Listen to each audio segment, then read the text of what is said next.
Hello, everyone. Welcome to TV Literate, a podcast that unapologetically enjoys trashy TV. I'm Jillian. And I'm Megan. Hell yeah. We're back.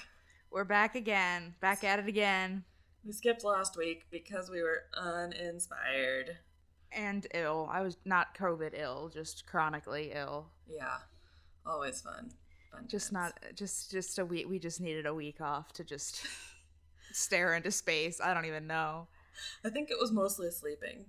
Yeah, it was definitely mostly sleeping for me. Sleeping and stressing, and then sleeping, and then stressing. And then stressing while you're sleeping and having crazy dreams. Oh man, I had a dream the other night where I was in Singapore with one of my childhood friends' families. Okay, and they're like, we're gonna go to India. Do you want to come? It's not that expensive. It's a short flight. And I'm like, all right, that sounds nice.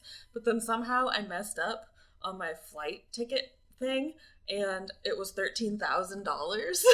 That's not cheap. No. And then I couldn't figure out who to call to cancel and what was going on. So that was my stress dream of last week. That sounds really stressful, honestly. It was so much. I was like, God, I've got to call 8 people on the phone. Oh, that's my worst nightmare, actually. Seriously, I hate calling people on the phone. I make Chris call my doctor sometimes. Yep. I hate it. I have the worst phone anxiety. It's awful. I really don't mind talking to people in person at all. Mm-mm. But just over the phone, no, it's a no for me. It's I just don't know how they're reacting to what I'm saying. So exactly. I don't like not seeing their faces. Yeah, and I've noticed that more now since I've been working from home. When I video chat with a faculty member or whatever, totally fine. Not weird definitely. At all. But if I have to pick up my cell phone and dial someone up, I'm like, hell no. No, thank you. Nah, I'm good. So what have you been watching the last, I don't even know how long it's been, week and a half or so? Yeah. What have you been watching? Well, we recently started our rewatch of Winona Earp, which is a really good, dumb, supernatural TV show on Netflix. Nice. But it's based on a graphic novel from a dude that grew up here in Huntington. Oh, really? Yeah, he's always at the Comic-Cons and stuff. It's really cool. That's awesome. I've never heard of it. It's really good. It is basically the heir of the Earp has to get the demons and try and save the world. Of course. Yeah. Casual. Yeah, casual. But it has Melanie Scrofano as the main lady, and I don't know if you've watched Letterkenny, but she's in that, and she's very funny. Nice. Other than that, you dropped me off some 17 Kids and Counting, and we did the entire first season in one night. Fuck yes. Oh, it was a lot. It is a lot. Oh god, early Duggar. You get some Josh Duggar in there too, so it's extra disturbing. And then when you get incest Daddy jokes. Likes it when we have long hair. Gross. And okay, so the other two things that I kind of wanted to mention were there are 2 new good horror movies on Shudder right now that we watched. Ooh, okay. First one is called Host, and it's the first movie to be released that was filmed entirely in quarantine, and it's basically just video chat horror. Hell yeah, that's my premise genre. Is a video chat seance, and it goes wrong. Okay, so I'm gonna make Kyler watch that with me because it's so good. That's exactly my shit right there. It's so good. It just really fucking goes for it too. Nice. And then the other one is another Shudder original called La Llorona, which there was the trashy Blumhouse one that they did that was in the Conjuring universe. Yeah. But this one's actually really cool. It kind of is so it was first at the Toronto International Film Festival, and it's about this guy who's a genocidal general of Guatemala, basically, and how he's being haunted by the people and children that he has exterminated. And it was the first horror movie that I've ever seen where they spoke Mayan in it and Spanish. Wow. So an actual indigenous language of people having conversations about stuff. That's really cool. Yeah, it was really cool. So put that one on. That one's less spooky scary, but it does get under your skin. Nice. And that's more creepy, a slow burn type thing. Yeah. I don't know if you ever watched Under the Shadow on Netflix. Mm-mm. That one was about a djinn basically during the Iran-Iraq conflict, and how all the fear of people being hurt and exterminated and everything created this monster. So it's kind of like that's cool. Yeah. Nice. Also on Netflix if you want to watch that one. Cool. Lots of good suggestions here. Yeah. All right. What have you been watching this week? I don't even know. I was trying to think earlier today. I was like, what can I even talk about? Because I've just been in like the strangest mood the past couple weeks. I've been doing a lot of reading, first of all, which has been really nice. Mm-hmm. But it's been less time for me to watch trash. I've also been in like a weird, like, I don't know if I'm going through something, but I've been in like a game show phase. That's fair. Which is not a normal phase for me, so I'm not entirely sure what's happening. I like any game show that has like any type of trivia question associated with it. I want to watch it. That's what I've been really into. So I've watched a couple of them. I watched like every episode of Jeopardy I could find, which is incredible, top tier, like next level. Like Jeopardy's amazing. And then I watched a couple other ones. I watched one called The Chase on Netflix, which was really dumb, but yeah, The Chase was super dumb. I totally watched that when it came out. Hell yeah. I love trashy like game shows. Yes, and I watched one called The Wall, which was on Hulu. God. That one was less bad than The Chase, but still not good. It's gotten worse because it's still on. And, oh yeah, I know. Oh my god, now they like really push them to have like super dramatic stories like, my sister, I will love you forever. Yeah, that one is really dramatic. I try to like tone that part out. But my problem with that show is like it's so random. Mm-hmm. Like it literally doesn't even really matter if you get the questions right or wrong, because you can just as easily like get nothing because of how the game works. It's weird.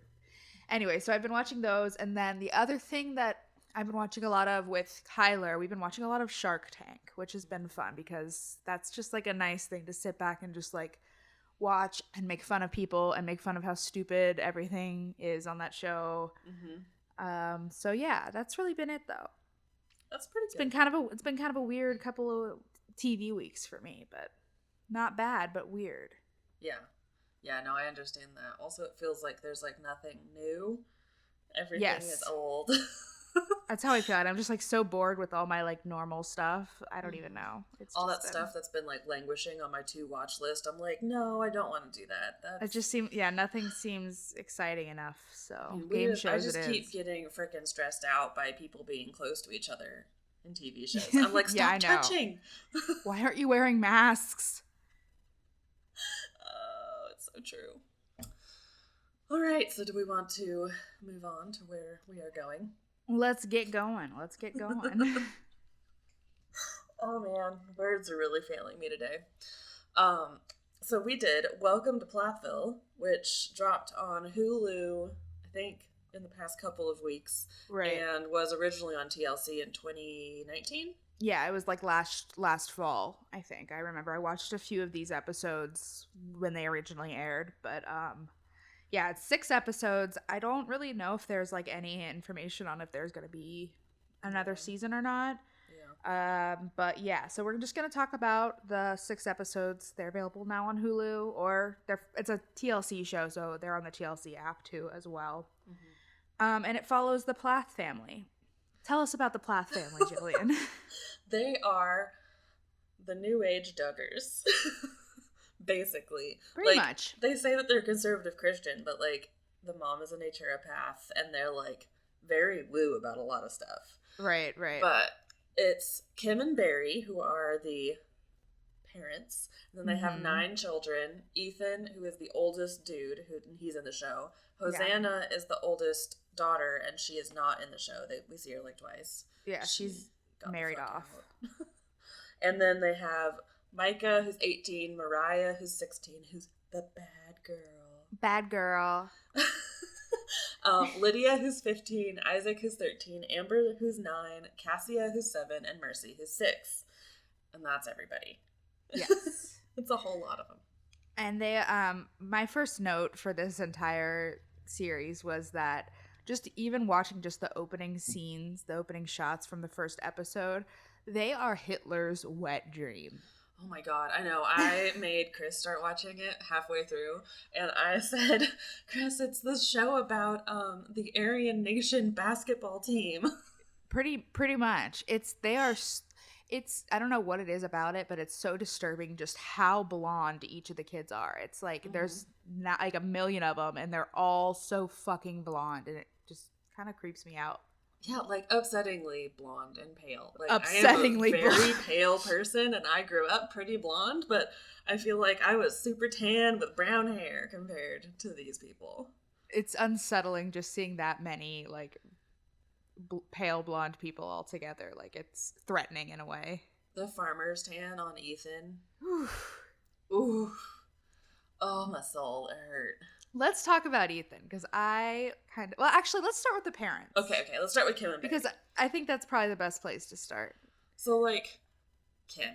I think Kim just has some unresolved trauma that she needs to deal with. She needs therapy, like, desperately needs to talk to a professional. Yeah. Because she talks a lot about how her childhood and her adolescence is the reason why she raises her kids the way she does, which is, like, completely separated from reality in their own little world, basically like the Duggars. Like they homeschool, they're not allowed to really associate with anyone, they're not allowed to have sugar or like watch any TV or do anything like that, have any type of freedom.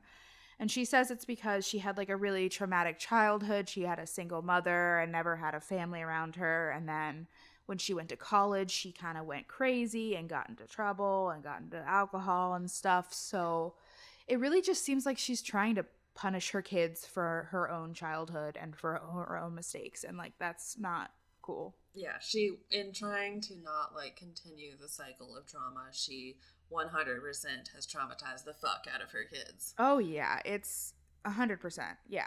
There's no doubting that at all. But like I still understand her more than I understand Barry, who just seems to like really enjoy that his kids don't know anything about the world in like a upsetting way.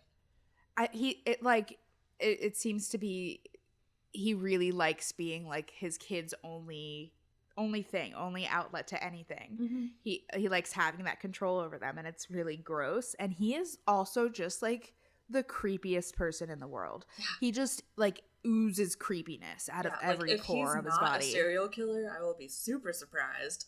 And if this doesn't turn into a cult thing, since now some weird developments have come up since this has been filmed, like, I don't know. Yeah, there's something not right with that man. Yeah. That is for sure. His smile. The smile just reaches his dead eyes. Just the way he talks too. I don't even know. Like, he always seems just so excited to talk about how repressed his children are, and it's disturbing. He's so excited about it. And, like, he always does that thing when, like, they will come to him with something, like, when Mariah wants to go to San Francisco, like, how he just kind of sits there and smiles, and he's like, I don't think that's gonna happen. Yeah, he's just so, like, the way he says things, the way his facial expressions are, he's just, no. It's just a no for me. There's, like, no real explanation behind him, at least on the show, as to why he is like he is. Like, I get that Kim has some trauma shit related to family and her alcoholic mother, and then her abuse of drugs and alcohol, but, like, Barry just says, I got a little too crazy in college. Yeah, he doesn't really ever provide, like, a reason for why he wants his kids to be raised like this, which leads me to believe that it's really just a Kim thing, and Barry's just, like, kind of going along for the ride. But it's kind of strange, because it doesn't seem like Barry would be, like, I don't know, like, let somebody else make all the decisions for me person, but maybe he is. I don't know. I think he wants to be the puppeteer. Yeah. I think, like, he picked Kim to be his wife because she was, like, in this kind of herdable, like, cult second right-hand woman. I think it's probably just he wanted a situation where he could have total control over things, and this is one of those things, and that's marrying Kim, who wanted to raise her kids like this, would give him that control he wanted. So yeah. So both of them 0 out of 10. Yeah, gross. Would not recommend them. But let's move on. Let's talk about some of the family members. Let's talk about Ethan. I love Ethan. Ethan's such a good old boy. He's such a goober. He's such a doofy guy. Have you ever seen BoJack Horseman? He is the human embodiment of Mr. Peanut Butter. 100%. He's like a freaking lab, a yellow lab, golden retriever. Yeah. He is just like he's always smiling, he's always laughing. He's cute. He's cute. And like his biggest conflict in the show is that he just wants to hang out with his little brother more.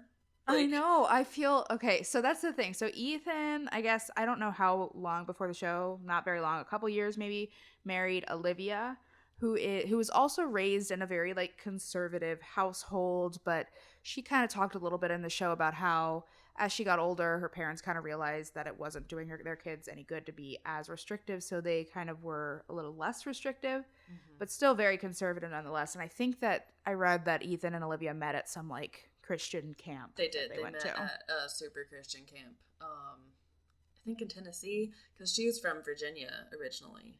Okay. And so that's when she says, like, I moved away from my family, and so I wanted to have family down here, and instead, all of your parents fucking hate me. Right, because so Ethan's parents really, Ethan's parents, and more specifically, I would say Kim, have a really huge problem with Olivia because I guess both the parents came to Ethan when they started dating and said that she was too worldly for him. I know. That was so much. I was like, this chick from Virginia who probably is just like, oh shit, she's been to Virginia Beach one time. I know. She's worn a bikini before. Yeah, it's like, no.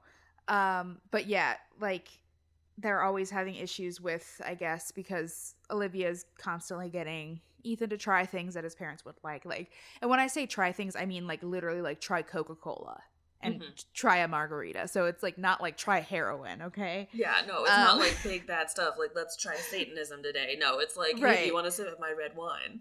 Exactly. Do you want to try my Arnold Palmer? Oh yeah, the Arnold Palmer was. Oh my god. And then his creation, Ethan's magical fizz miser. I know, he's too much. He's just, he's a golden retriever. But yeah, what did you think of Olivia? I really liked Olivia, and I understood Olivia in my soul. I mean, at some parts of it, I know she's just doing it to be rebellious too, because she's like, this is stupid, y'all are raising your kids a stupid way.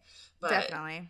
Also, I think she just really gets it, like especially with Mariah, because Mariah so badly wants to like see the world and be her own person, and that's all Olivia wanted too, I'm sure, as a kid. And like, I don't know, I like that she is a support system for Mariah outside of the family.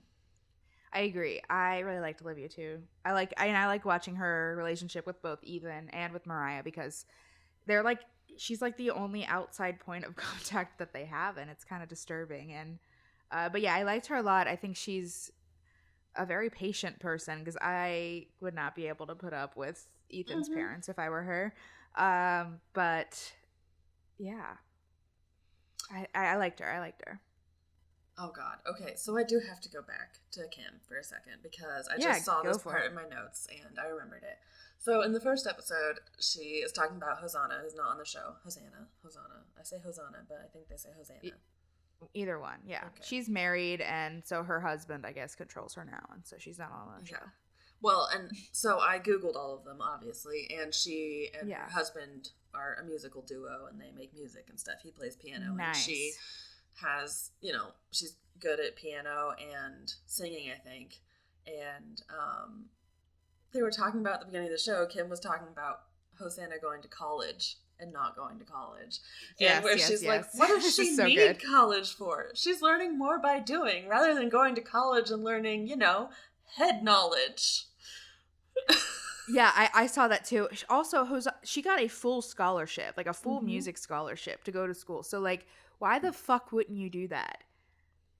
I don't know. Like, it's so, yeah, they are always, and I think Mariah in one of the episodes later talks about how her parents always have a really negative attitude toward college in general, because they see it as just a place where people go and drink and party, and like, sure, there are those people, but that's not the point of college. Like, that's not the point of college. So, and it's probably not even like, as much as Mariah says that she wants to go to college and party, I don't think she does. Like, I think her biggest thing that she wants out of her like life is to go to like traditional school and feel like a normal kid. Be normal, like get a laptop, make a Facebook, like be a normal young adults because I agree. I don't think I don't think she necessarily wants to go and get like fucked up every weekend and stuff like that, but I think she wants to go and make friends and be normal. She seems like a very social person. So like of course she's gonna, you know, want that, and she's definitely not getting it on the fucking Plath farm. God, no. God. Okay. So Ethan and Olivia, what else do we have to say about them? Olivia is a wedding photographer, which comes into play a lot throughout these episodes because she gets Mariah to work for her, which is great. It was great. Yeah, I really liked that. But yeah, let me see. Is that all we have? I think that's all I have for them. Okay. So who's next in line? Is that Micah? Micah, my boy. Okay. So Micah's next. My tiny little gay boy. And yeah, he's gay, isn't he? Like he has to be. Because there's a good chance. Like I didn't think that at first on the show. Like the first 3 episodes, I was like, oh, you know, he's just a farm boy, just shy, yeah, farm boy. And then when it's like, oh, so he goes out with all these girls and stuff, and just, you know, has a nice time, doesn't ever go any further, and then he goes into modeling, and now his Instagram is just him holding on to other men. Like, I love him. He just fits right in. It's great. Yeah, he's really sweet. He was just a really shy, like, kept to himself.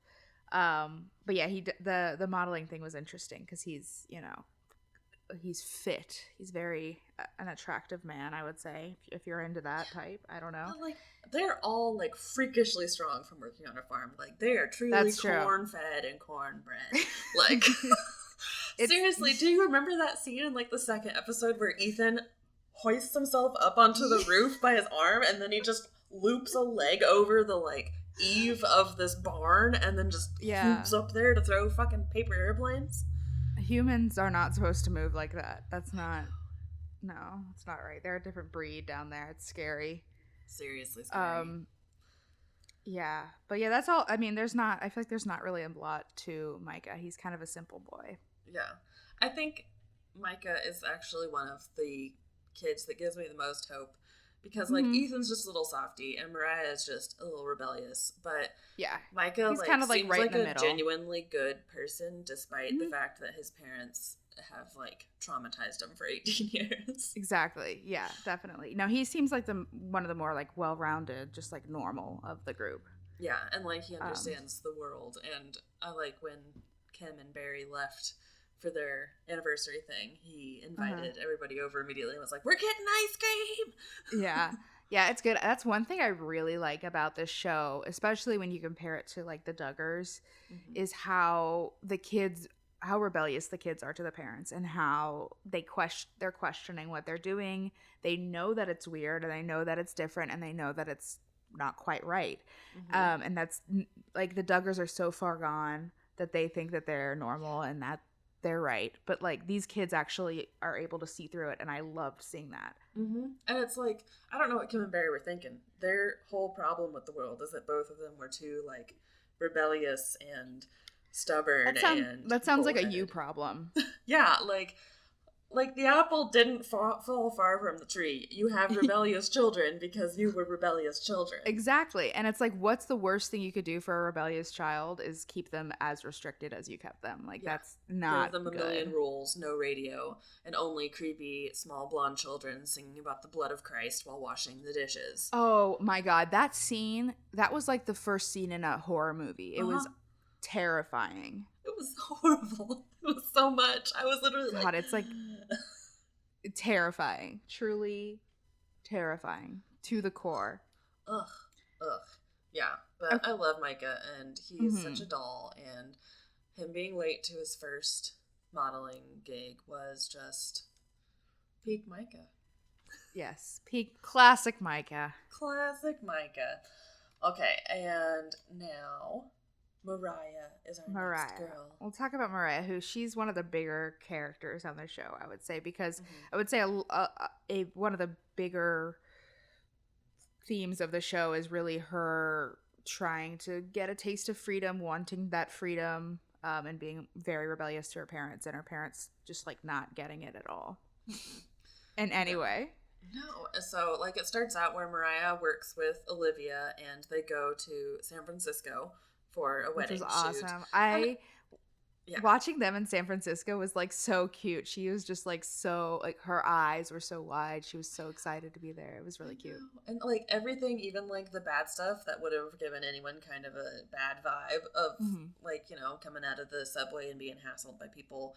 Like, she just took it so in stride. And both her and Olivia. I thought when there was that scene of them coming out of the subway and there were like, you know, a lot of people talking to them and there was like homeless people on the streets and stuff like that, I was like a little worried about how kind of it was gonna go ignorant they were going to be to it, but they were just like, yeah, it's just people live different lives. Yeah, it doesn't affect us in any way. It's like, cool, wow, amazing. How did you guys end up like you? Yeah, like how did I don't get it, but okay. So when they're in San Francisco and they take the little like tour through the Castro district where it's all the like gay bars and the rainbow flags and everything, and she's like, I mean, I knew that rainbow symbolized the gays, but I've never heard LGBT before. What does that even stand for? She tried to guess and she said, okay, Las Vegas, gay, best, transgender.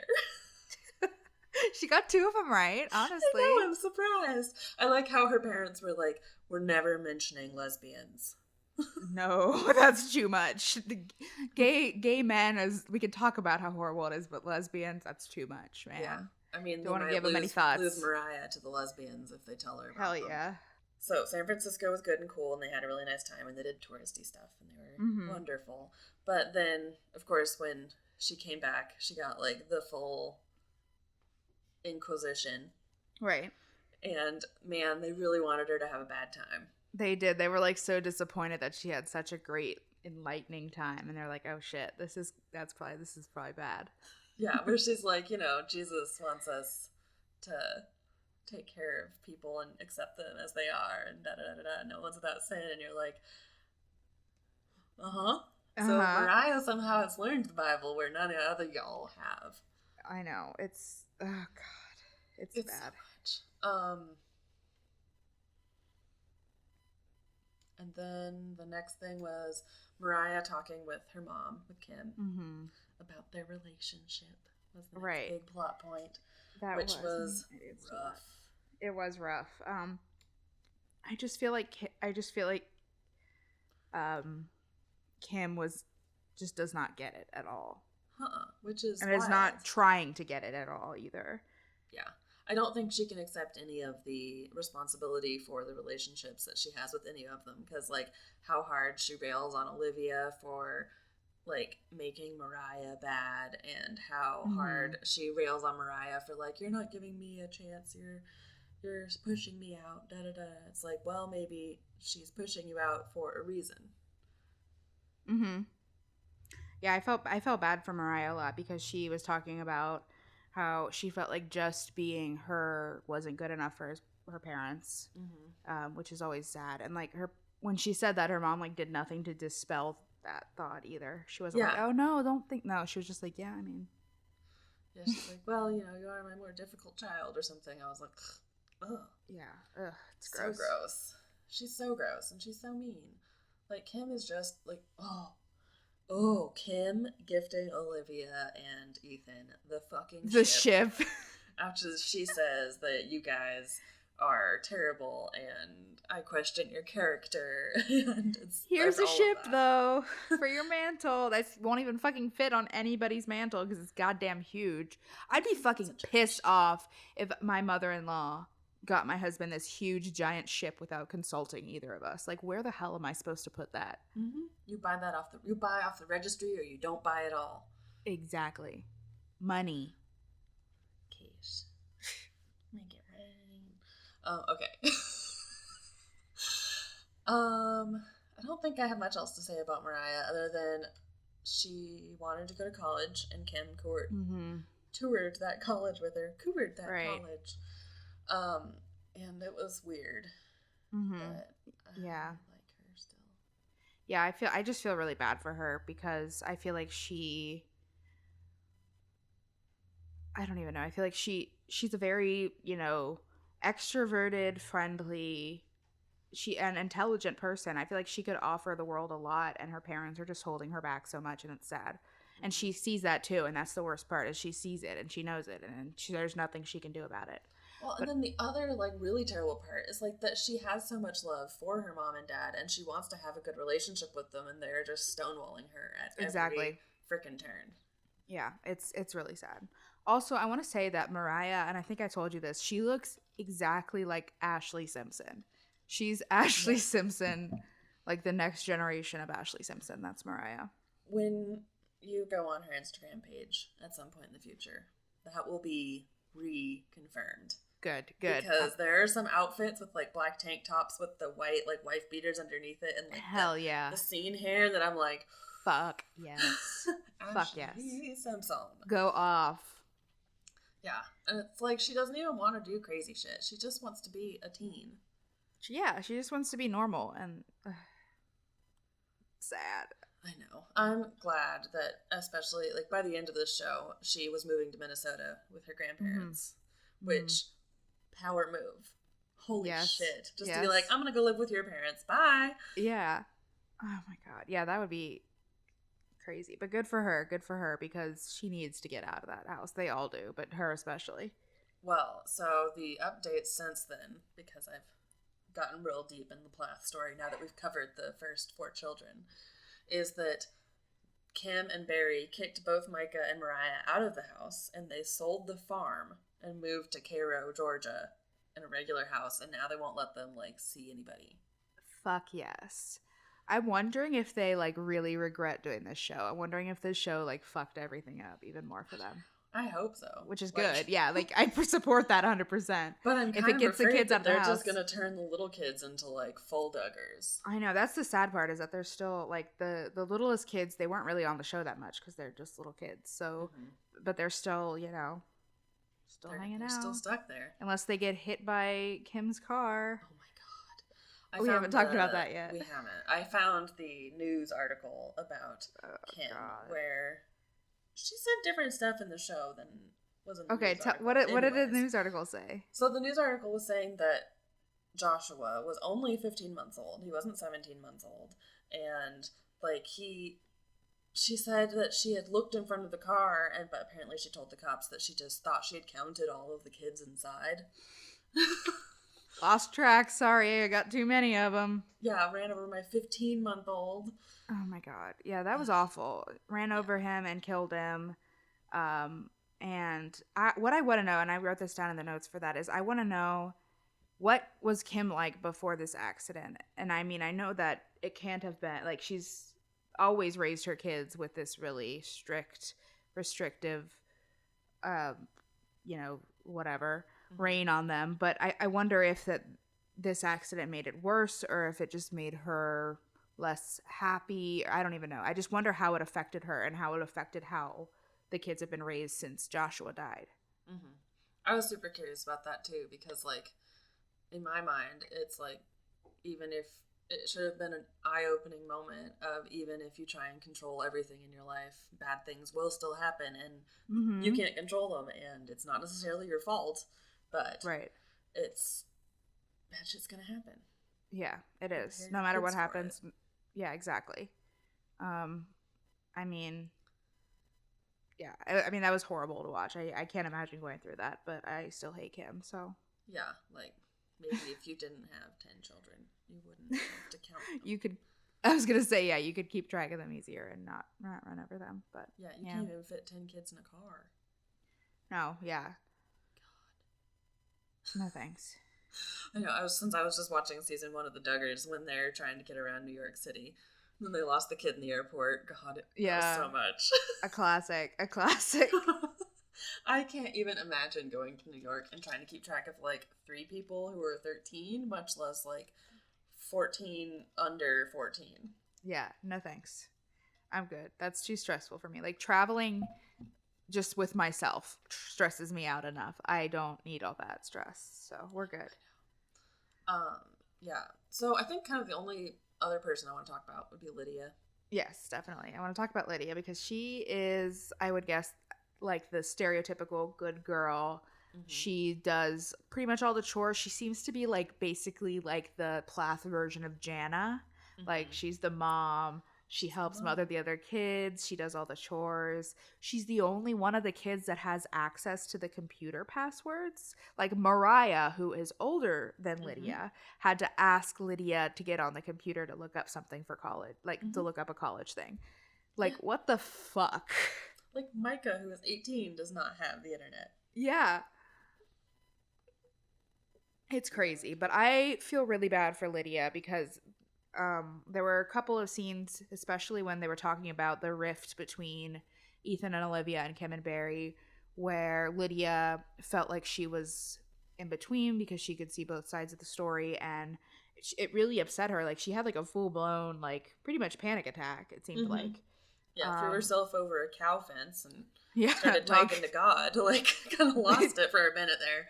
Yeah, it was like really awful to watch. I know, and it made me feel bad for her. I feel like she, because she's the mom and the caregiver, basically, she has all of these expectations put on her that she can't be anything else, and she can never like voice her dissatisfaction with anything because she's supposed to just be like the meek, do whatever needs to be done, obedient child. Exactly. Yeah. And that makes me really sad for her. I know. She was one of the saddest ones for me, too, because, like, I think she just, like, has sublimated so much of her, like, mom's trauma and Barry's trauma, and then all of the older kids and their, like, stuff that she just has taken it upon herself to be, like, the peacekeeper, the matriarch, essentially, of the family, to try and make everybody happy, and that's what gives her purpose and makes her feel worthy, but she's fucked up at every turn. Well, basically. Yeah, she just seems to be a very like empathetic and emotional person, and she, you know, really understands and hates to see people that she loves in pain, and like it takes a lot out on her, and so it was really hard to watch her. I think her and like Mariah were the ones that bothered me the most. I would say the girls in general, but which is pretty true for this type of family. I'm usually a little bit more worried for the girls than the boys, but yeah, the boys at least get to go and lead their lives. Right. But the only positive, and the only time I'll ever say this, is at least Kim and Barry are capitalists. So if their kids are like, well, I got a job, they can't say no. Right, exactly. I mean, that's good, at least. They'll get a little bit of exposure there. Yeah, like, oh, you get to go and actually, like, work with real human beings and meet people and travel and whatever. But your parents can't say shit because you're contributing to the family. Right, exactly. I don't know. Lydia makes me so sad. Yeah, like, Mariah's gonna get out. She's gonna make it. She's gonna be good. Yeah, she's too rebellious in nature, like not to. But Lydia doesn't have that like rebellious confrontational nature to her. She's much more like just kind of like appreciate what you have, you know, make do with what you're given type person. And sad because that's like exactly the type of person that Kim and Barry want to get their fingers into.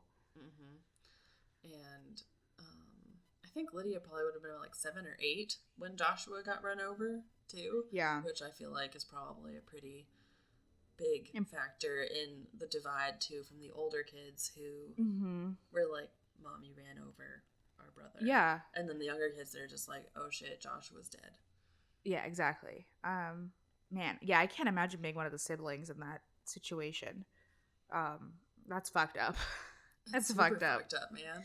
Like, that's not, oh, my kid ran out into the street like in Pet Sematary and got hit by a truck. That's a complicated situation emotionally. Yeah, not only did your child die in a horrific accident, but you were the one that caused that horrific accident.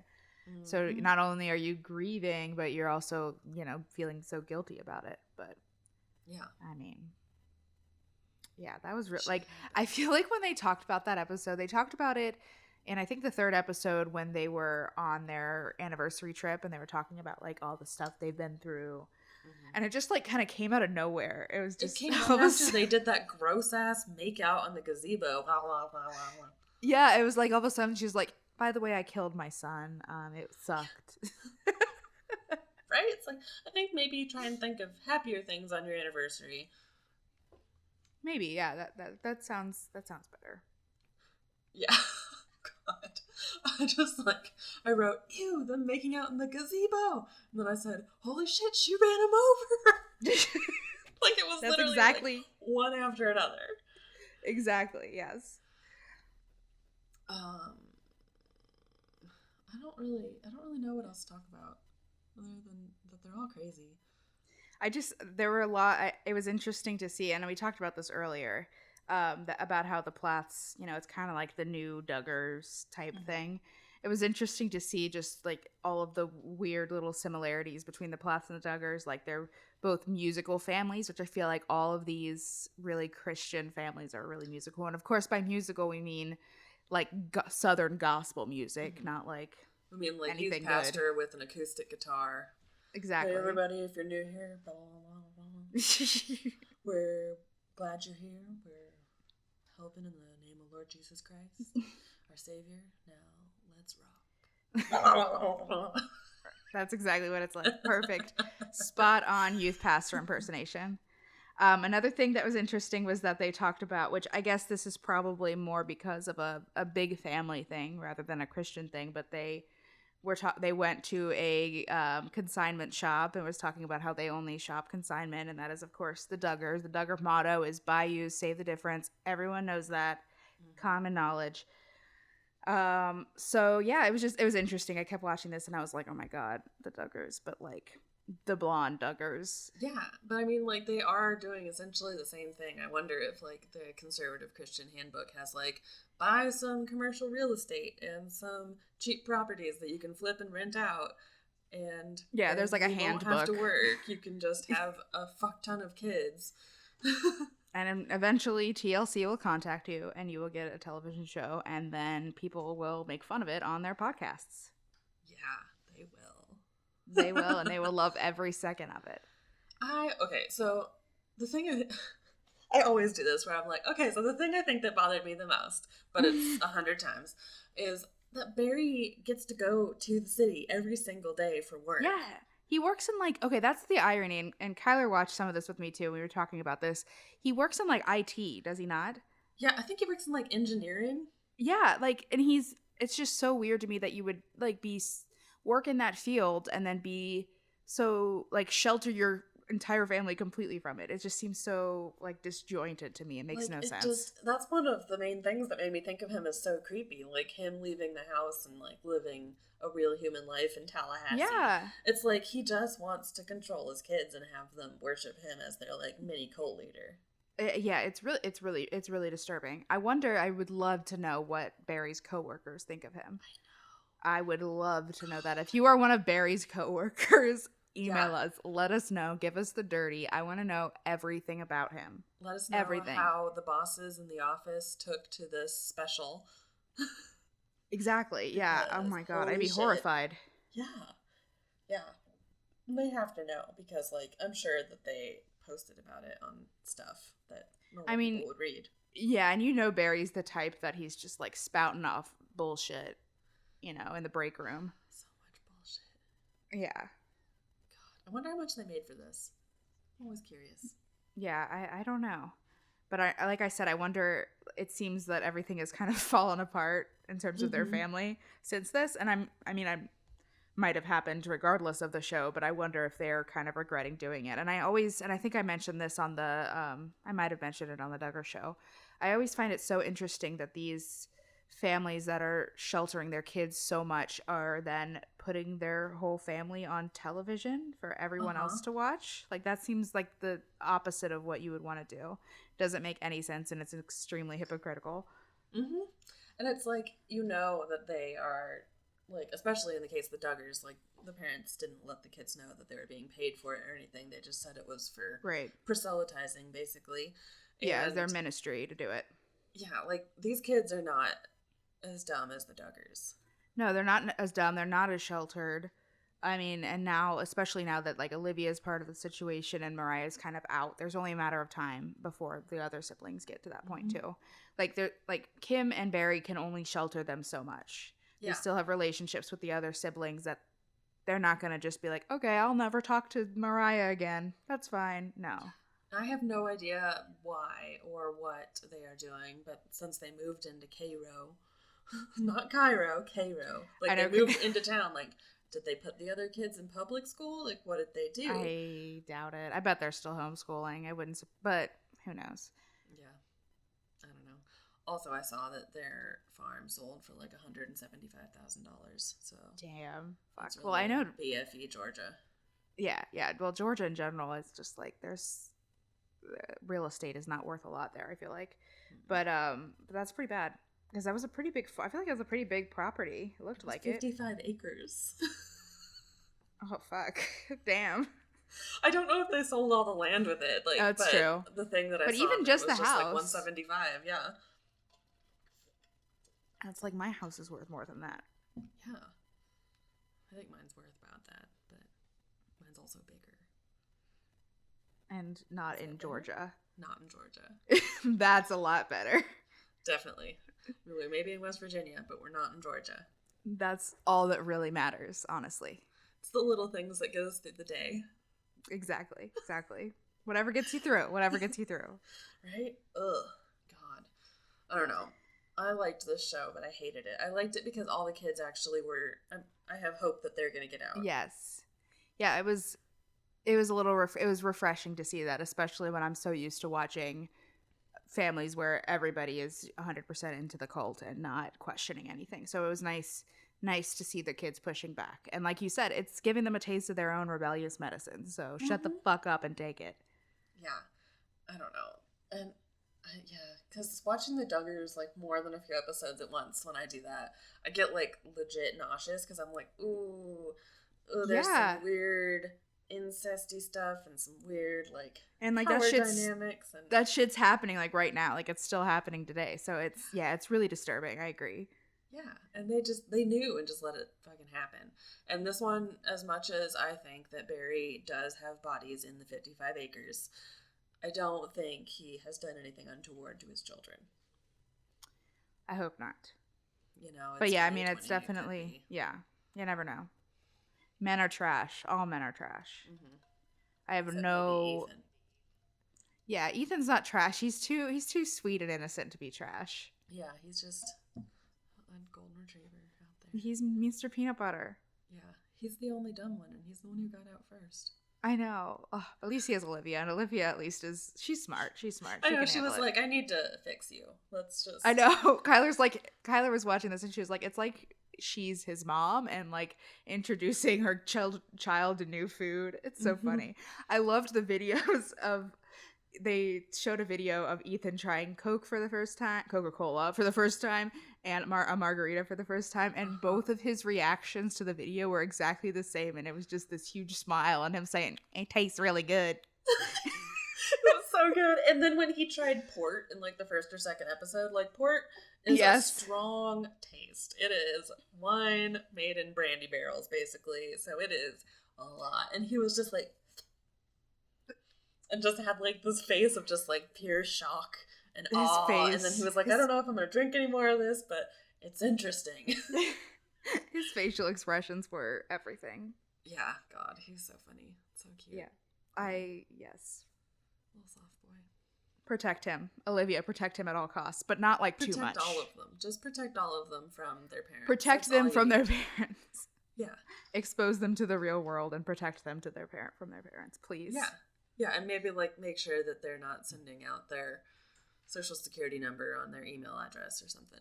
Right, exactly. That's it. That's all you need to do, Olivia. Really, that's it. You got this. You got this, girl. Maybe get them the name of a good therapist. Definitely do that. And Kim, too.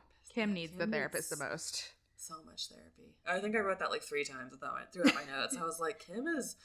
so in need of therapy. She's got some deep-rooted psychological issues that she needs help untangling. Yeah, like she can't even see the forest for the trees. No. Poor girl. Poor everybody. Poor everybody. Fuck Barry. Ugh, fuck Barry. Creepy ass motherfucker. Oh, God, no. Barry, if you're listening, stay away. You're like Paul. Don't fucking come near us. You're the Paul of this episode, which is saying something because he's nasty. Yeah, Paul. Man, there's been a lot of like 90 Day Fiance. I won't even get into that because that's a whole new episode in and of itself. Yeah, it's been a lot. Everything's a lot. Yeah, everybody being at home and just on the internet is just like. Yeah, spending 100% of your day on your phone like I do sometimes. Yeah, that's not good. Yeah, especially when you're Stepanka. What? What's her name? Stephanie, but her real name's Stepanka. Oh, yes. I flew right over my head. Stepanka. God, did you see that, what's her name? Stephanie and... Erica and her new boyfriend now they have their OnlyFans. Hell yes. They do the sex stuff on the webcam. Good for them. She's good. Hilarious. Good for them. And then Stepanka started one yesterday. Of course she did. Of course. Because what else are you going to do? But she's out all the time in her stories, like going out shopping. And I'm like, girl, you say that you're immunocompromised. Stay inside. I'm less immunocompromised than her, and I still have not been anywhere since beginning of March. Yeah. Like, I can see if she were, like, going out camping or whatever. Right, yeah. Like, going out, fine, whatever. But, like, no, she's like, got my new goodies from the shop, da-da-da. I'm like, that stresses me out. Yeah, me too. No thanks. It's a no for me. Who needs them? Also, I would just like to say, when we started this podcast and when we started this quarantine, the first thing we covered was Love is Blind. Yes. And that feels like it was 100 years ago. It really does. It's crazy. This is episode 20, by the way. Hell and yeah. I feel like that's a pretty, like, momentous, like, I'm proud of us. We've made it to 20 episodes. We've done it. And that's good. And it's been really fun. And I love doing it. It's just been fun. But yeah, it feels like it's been 4 years, but it's been, like, 150 some days or something. Yeah, man. I was at your house on March 9th. Oh, God. Bad times. And now we just throw each other stuff on our porches. Exactly. That's how you do it in quarantine times. Yep. All right. Well, you guys can follow us on Facebook, Twitter, Instagram, and Patreon at TV Literate, and hang out with us there. Yes, you can also send us any emails to tvliterate@gmail.com. Feel free to write us in with any suggestions. We are literally always down to watch some stuff that you guys have been watching and talk shit about it. That's, like, ideal for us. Also, like I said, this is our 20th episode. We have so many fun episodes in our backlog if you want to check those out, if you haven't checked those out already. And please spread the word. Tell your friends. Anybody who likes trash TV, let's bring them in. Let's get this community growing. Mm-hmm. Come hang out with us. Hang out, talk shit, have fun for an hour. Just try and forget about the world we live in. Exactly. That's our goal here. Just forget for a second. Hell yeah. All right, we will see you guys next week with another episode. Stay safe and wear a mask. I am Megan. And I am Jillian. And we are TV Literate.